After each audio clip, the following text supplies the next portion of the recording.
Hey guys, just getting set up. I'll be starting in a few minutes. See you then.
All right, guys.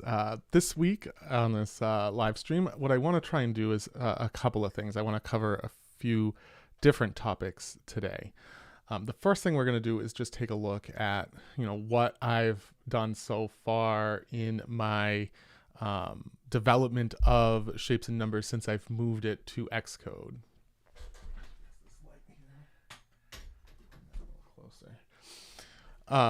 And then what I want to do after that is kind of just develop like what can I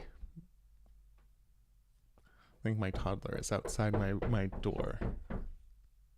Hi, Willow.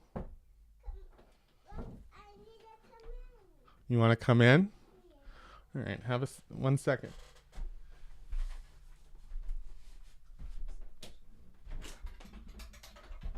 You want to be on stream? On the stream.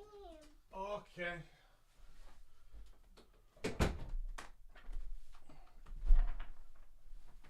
Oh. This is Willow. This is Willow right in here. Talk in here. What's your name? What's your name? You Willow? That's my name. You Willow? Yes, I remember. Yeah. All right. So today we're going to do a little bit of showing you what my code looks like so far, what I've done with my code. And then I'm going to write a little bit of code, try and figure out what I can do to make this game a little bit better. And then I'll talk to you a little bit about what it's like being a game developer, hobby game developer with a 2-year-old. And, everything else. But I'm going to see if Mommy can take the toddler back so that I can finish this stream. Give me a sec.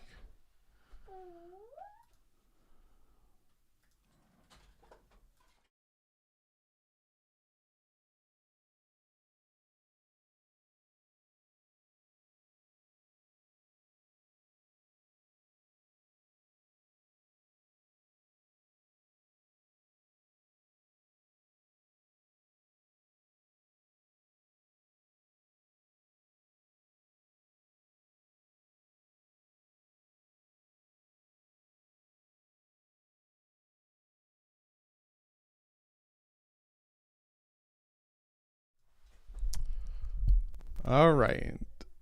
Now we're back. Sorry about the little interruption there, but that's my daughter Willow. And yeah, we're gonna dive into Xcode, and I'll show you a little bit about what I've done so far. As I've done in the videos, I've kind of brought this game.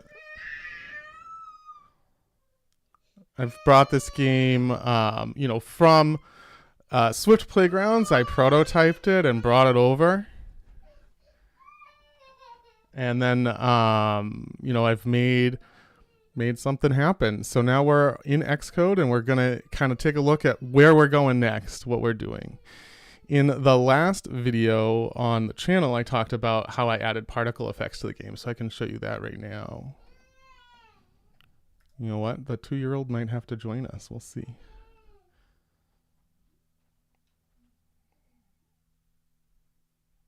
I think we're under control, hopefully. You never know. Live videos with a kid, that's you never know what's gonna happen. Anyway, we're gonna show you what's happening here.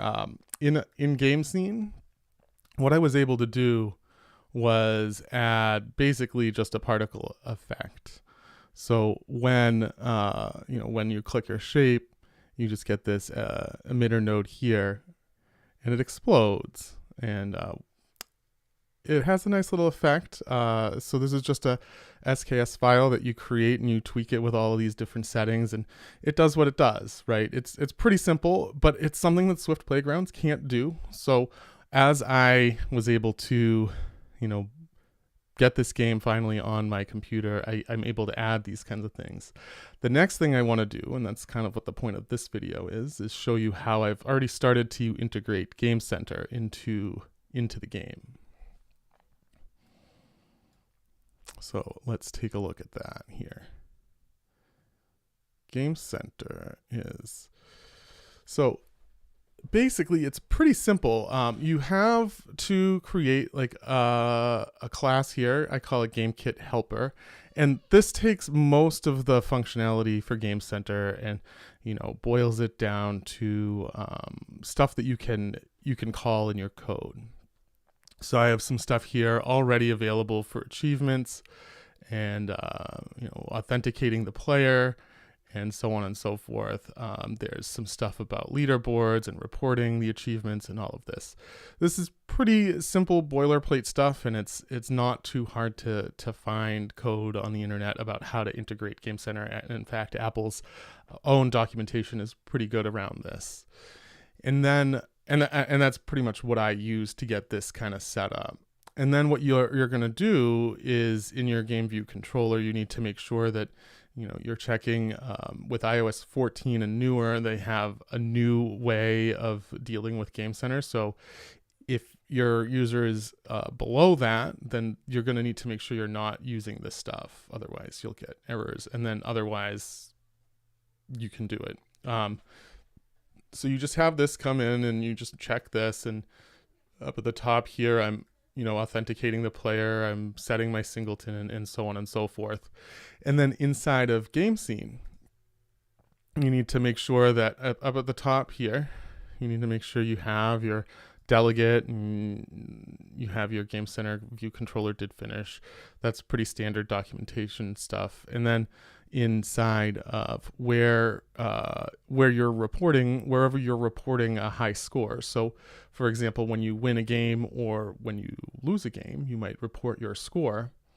You're going to want to do something about, high score, and then you set your high score. Right now I'm setting it to user defaults so that it can be stored for the user. Because if you need a way to know what that particular player has scored before in order to determine if it's a new high score. And then you just report it to Game Center using this code here, where you're going to get the local player and you're going to make sure that they're authenticated. And then you have a leaderboard, which you set up inside of App Store Connect. And then you can report that score. And finally, if you have an error, you get errors. But basically, it just reports the score as an array of scores because it's an array of GK score. And so that's all it takes to get Game Center working, and it currently is working on this. I can hopefully show you this. Let's see. I need to have a simulator here. We'll build and run. And I may need to swap over the view here.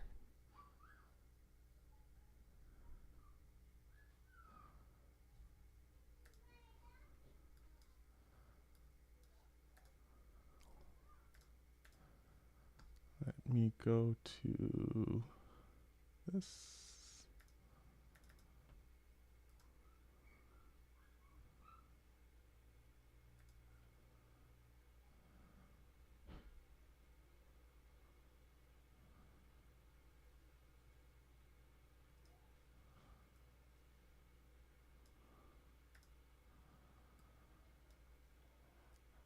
All right, so we have our simulator, and just waiting for it to load. Obviously, you know, with the streaming and the recording and all of everything going on, this is going to take a little bit of extra time, but we'll get there.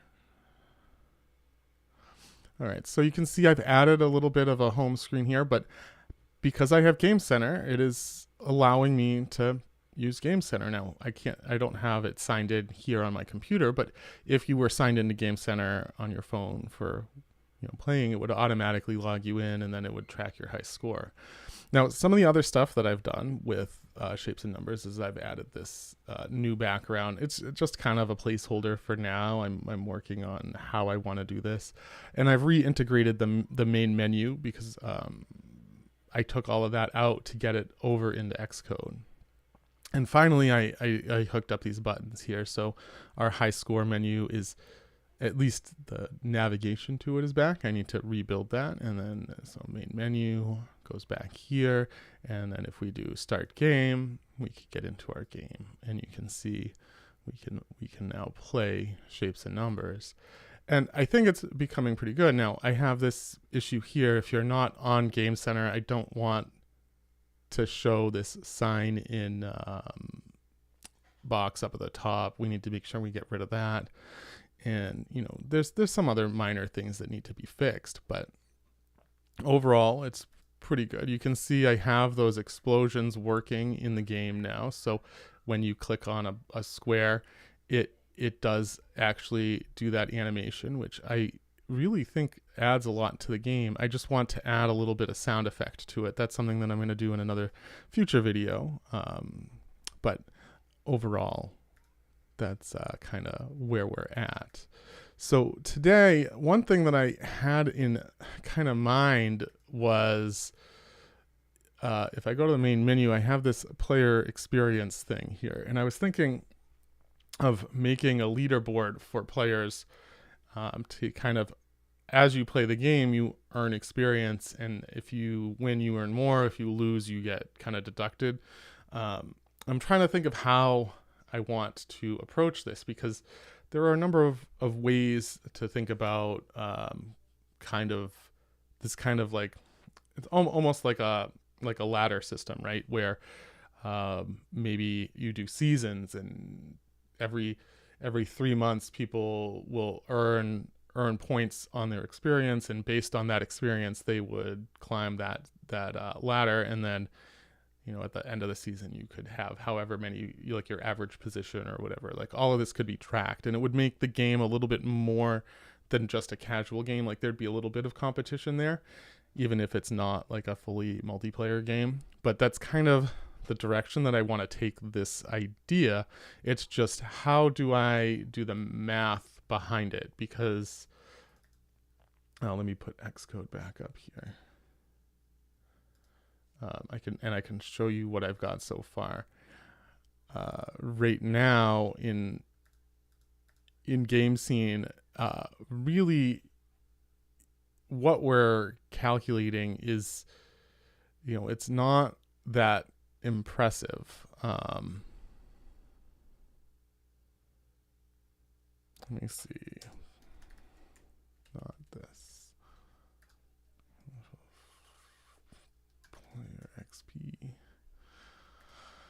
So so this is in the update function, right? So inside of, if you get to higher than level 25, which is, I guess, a win, the player XP equals your current XP. So we're going to set this to, your user defaults as well, so we can get that. And then player XP is earned throughout play.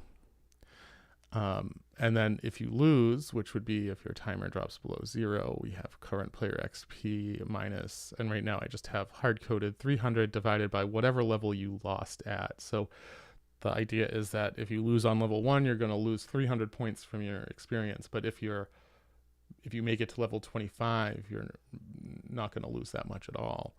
So that's an approach, but it's not.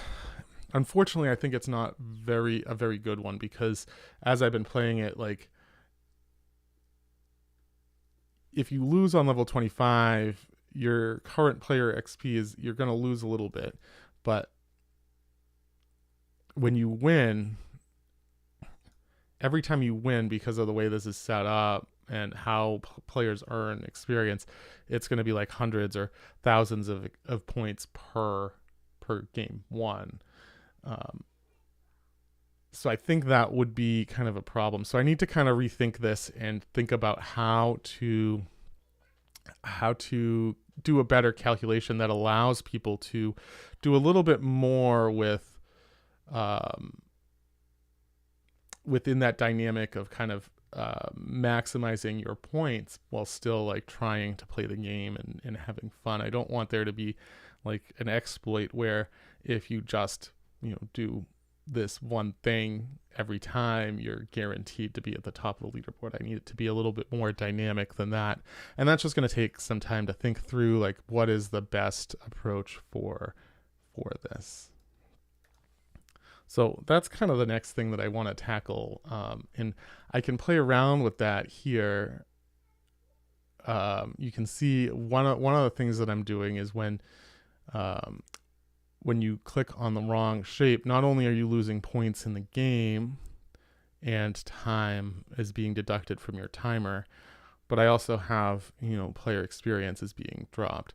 So every time you click on a wrong shape, that's, not exactly going to help your XP. But at the same time, when you click on the right shape, I'm giving you more experience. And most of the time people are going to make, like, if you're clicking on the wrong shape, you're going to lose the game anyway. So like maybe this should actually be a pretty big penalty, like something like, 250 points off, because that way, like, even if you win, so every level has at least 9 shapes. Some of them have more, I think 25 shapes towards the end.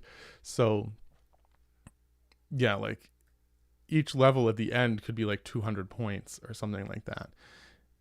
But every wrong mistake you make gets you minus 250. Now, if you win and you have a lot of perfect scores, then you're going to get a lot of points. But if you win and you're making a little bit of mistakes, you're going to get some points. But the odds of actually winning and making a lot of mistakes, because of the way that the mistake also affects the time, is actually kind of rare. So this could be a really good approach where the player XP is penalized quite a bit for a mistake. And then I could also do like up in, I think it's the perfect clear. Yeah. So if you clear a game perfectly, then you're getting, this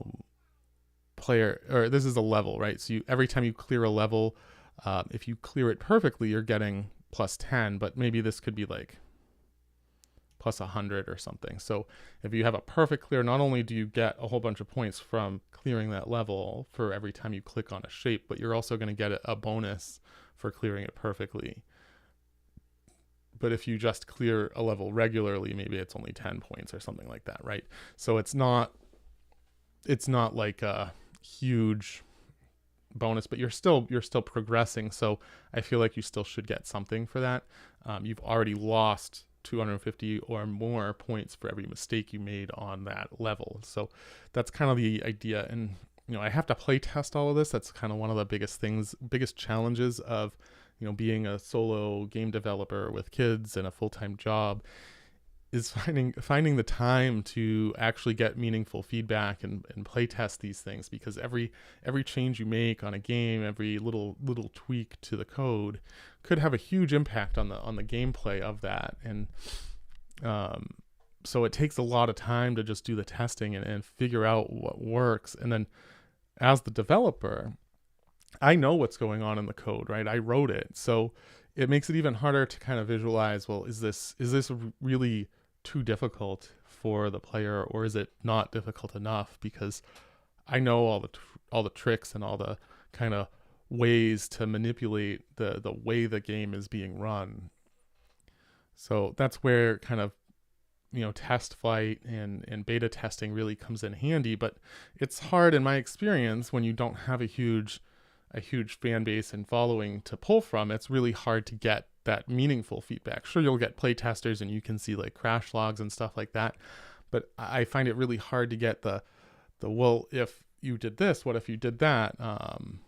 That can be really, really tricky to do sometimes, but it's not impossible to get it. I've had some good feedback, and I think the most feedback I've gotten is actually after release. Once the game is live on the App Store and people are actually playing it, then I start getting reviews on the App Store, or people telling me, hey, this is really cool, but it's like really, really difficult. Could you make it a little bit easier? Things like that, right? So it all comes in waves, and that's kind of what happens. Yeah, so anyway, let's take a look at what we can do here. So we changed that. I kind of want to take a little bit of time and try and actually add that, fix this HighScore page, because as I showed you, it was really kind of, do I not even have it? Oh, I don't. I wonder what that's going to then. Oh, you know what it's going to? It's going to game over scene. Like if I go to main menu and I click on HighScore, it's going to win scene. So that's because I don't even have a HighScore page. I would need a file named HighScore. All right, so let's actually create this, because that was broken before. That's an easy thing to do. So we're going to need 2 new files. We need a file, Swift file, and this would be just HighScore. And we're also going to need a scene file. So new file. And this is a SpriteKit scene. And this is also going to be HighScore. All right, and then let's drag this up here. So this will be a custom class HighScore, which means it will use the code inside of this file here. And what I need to do is go back to my settings. I have, this game is set to have the anchor point at 0, 0. So that's basically the bottom left-hand corner here is where my anchor point is. So that will help me with all the positions and stuff. Now, for this code, what I'm going to do is just modify my main menu code, because it's basically going to be the same thing, just maybe a few less buttons and maybe a few different positions, but it's basically the same thing, at least for now. And then we'll modify, we'll make it more more customized as we need to. So we have our class HighScore, and I'm probably not going to have a start button here. I'll probably, and I don't need like any of this stuff, but what I will probably do for now is I'll just have a back button or main menu, right? So we're going to go main menu, and that's going to be a button, and then the main menu button label. And I don't think we're going to need any of this. We probably will need need to get our high score. So that's going to be HighScore. And then we'll get this. So this first piece here just checks and makes sure that a high score exists. If it doesn't, then it's not going to do anything. But you know what? We don't actually need that, because if it doesn't exist, it just returns a 0, I think. We need this. This here is actually set on the main menu screen because I want a player experience to start at 1,000, not at 0. I want to have you start somewhere and then kind of move up from there or down. That's kind of the idea behind this. But from this point of view, it doesn't matter if it doesn't exist. I'm pretty sure it will just, if it's not there, it will just be 0 and we'll be fine. But if it does have a problem, we'll deal with that when we get there. Anyway, let's clean this up. So I just need my main menu button. So I'm going to refactor this. Can I do that? No.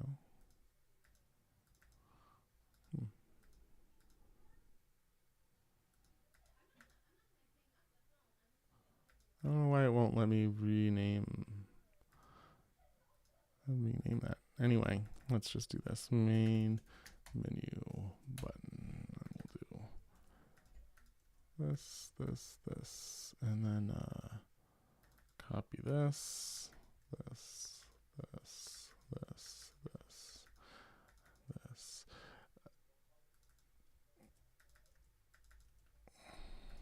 And then we add this label to the menu button.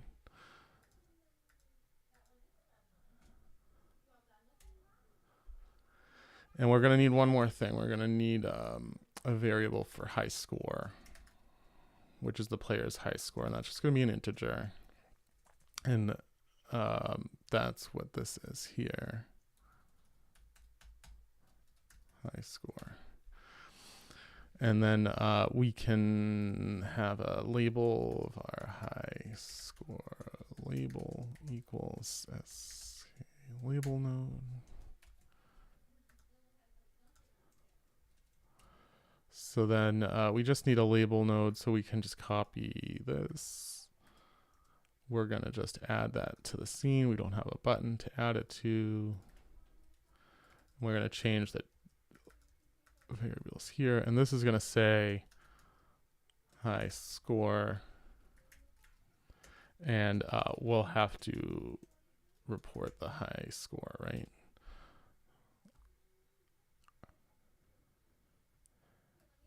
And this will do, I think we'll do like 300 in the, it's like 350, 325 or something like that is the middle, and then maybe 500. We'll see where that lands. This is going to be this. And then our menu button is this. And I want this to be 325 as well, but we're going to be a little bit below that, so we'll start there. Size is fine. And then now we need to give our, this is actually going to say main menu, and we're going to call this main menu so that we can return back. So if our name, this is kind of how we're doing this, that we have these, basically we're doing any of the nodes that we're finding at this location. If there's a node that's named main menu, then we perform this transition. We give a little feedback with the UI impact feedback generator so that people know they've touched the button. And then we do a transition to game scene, which is the main menu. So that's fine. We don't need this one because we don't have that.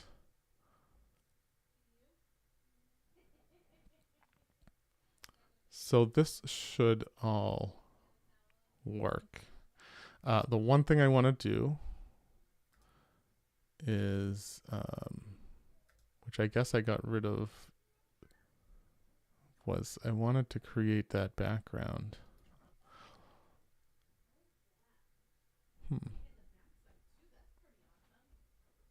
Oh, you know what? I think I did that inside of, is that inside of here? Yeah. All right. That's easy enough. So if I go to HighScore,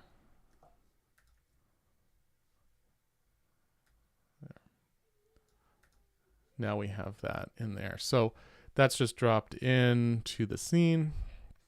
So now if I bring up my simulator, again, I need to change this over here so that you can see. Oh, I didn't know that my screen was off. That's my bad.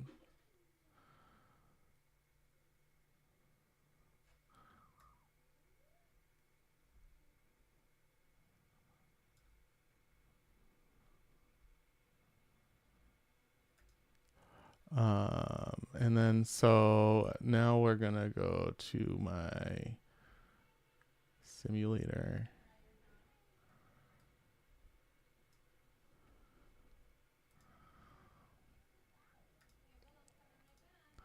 So now if I go to HighScore,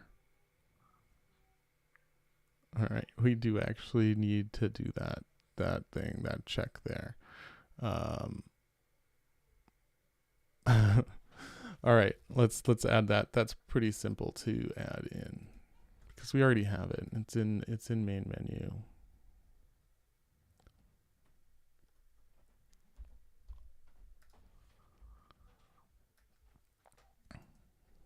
So we have this here, and in HighScore, we need to do this, and we're just gonna do this for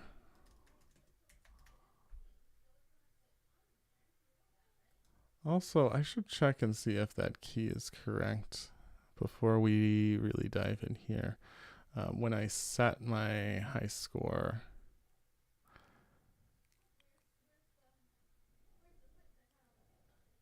oh, this is the key, HighScore. That makes sense.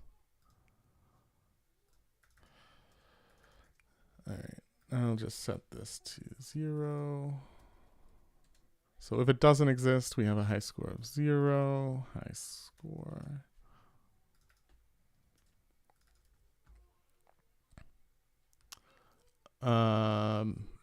Yeah, and then so we're gonna dive into this here. Now we should get not an error on this here.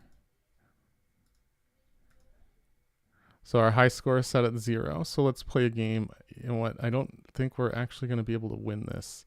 Let me change the code. I don't want to have you guys watch me try and play for 25 levels. I'm going to play for 1 level, and then we're gonna change the code here. Just do this. We'll play for 2 levels.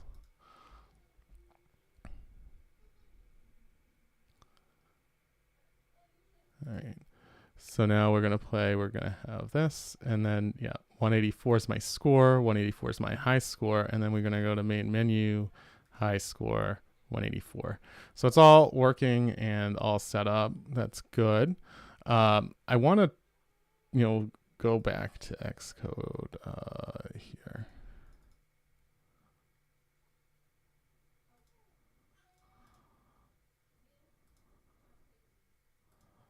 Okay.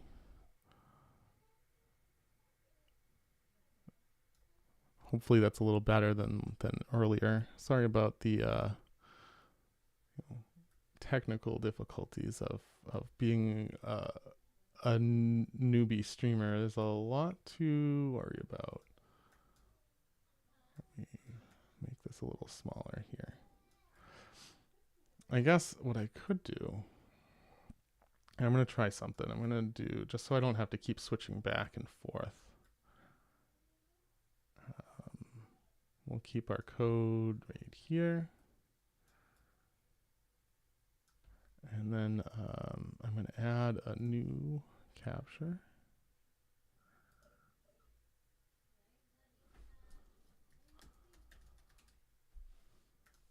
Check this. It is going to be the simulator. Not that.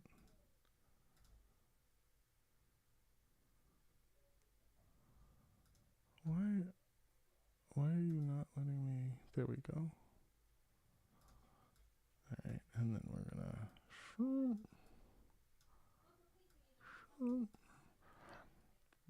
All right. Now we should be able to. Now you can see my simulator as I execute code. That'll make things a little bit better. Yeah, we'll make sure to keep this up when we're doing this next time. It'll be much easier than having to dive back and forth and rearrange all of these things. So anyway, learning on stream is always fun. It's an experience. Let me dive back into Xcode here. So as you can see, I changed level to 2. That's why I was able to do that. So if I put this back to 25, it will go to 25. But actually, let's make sure the HighScore is being overwritten. So if I change this to 3 and then run my code, I should be able to get a higher score because, that's kind of how things work. Let me make sure we're capturing the right stuff here. I really should get a second monitor because that will make keeping tabs on the stream better.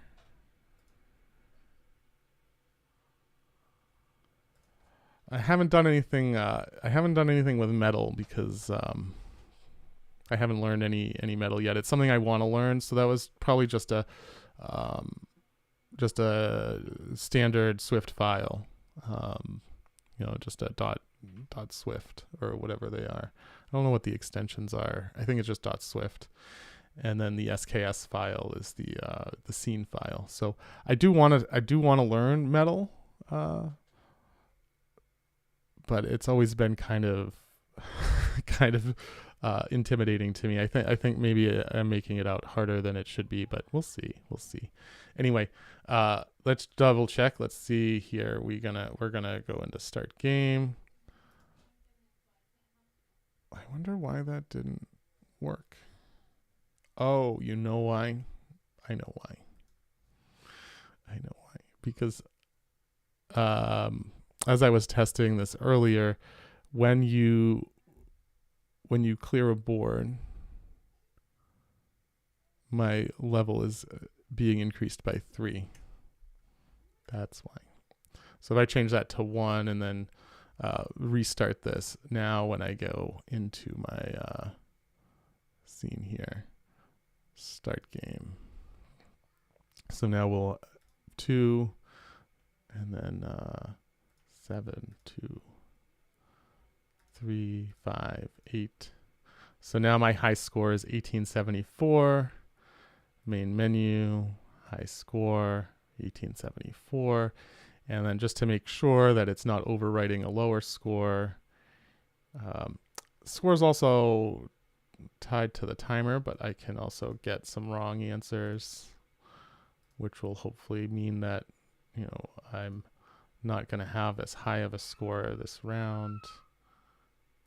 So 942 is my score. It did not overwrite my HighScore, and I go back to main menu, still got a HighScore of 1874. So that's all working. Again, the tedium of actually redesigning everything, I can do that off stream. This is kind of more like theory and discussion.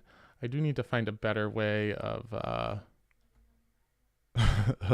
of making sure I keep up with the chat, because I kind of completely forgot that chat was let's see, can I pop this? Yeah, let's pop that out and put that over here. That way I can at least keep an eye on it.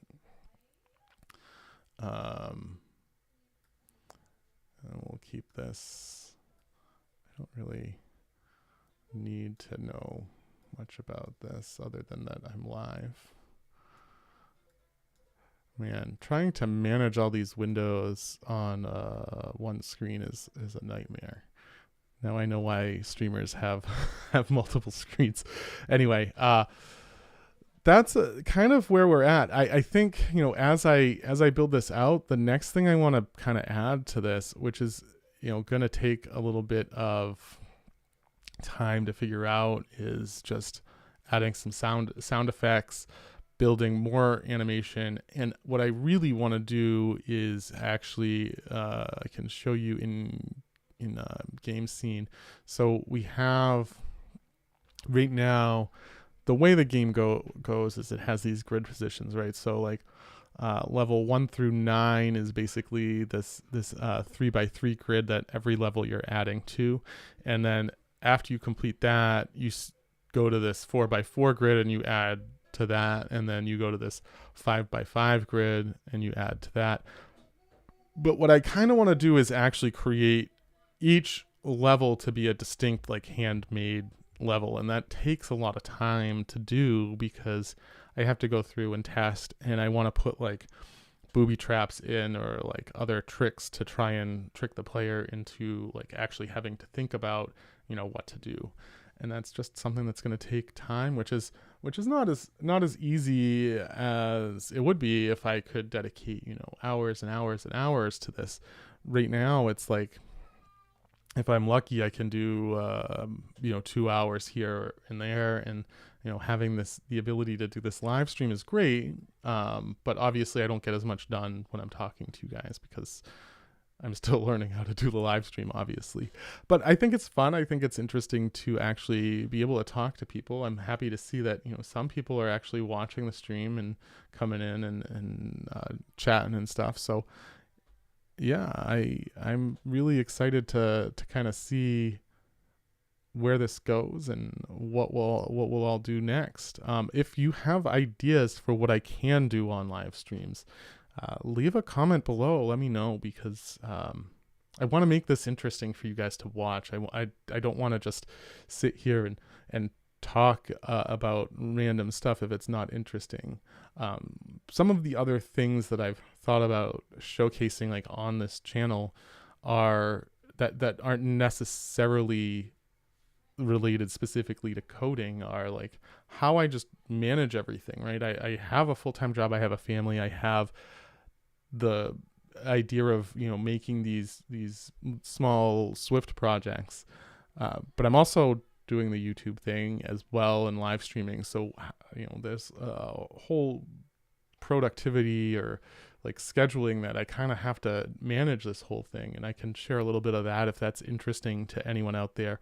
Other than that, I want to start doing some more stuff with building Shapes and Numbers, and I'm going to start working on another Swift Playgrounds game because, well, it's very easy to build those and quickly prototype.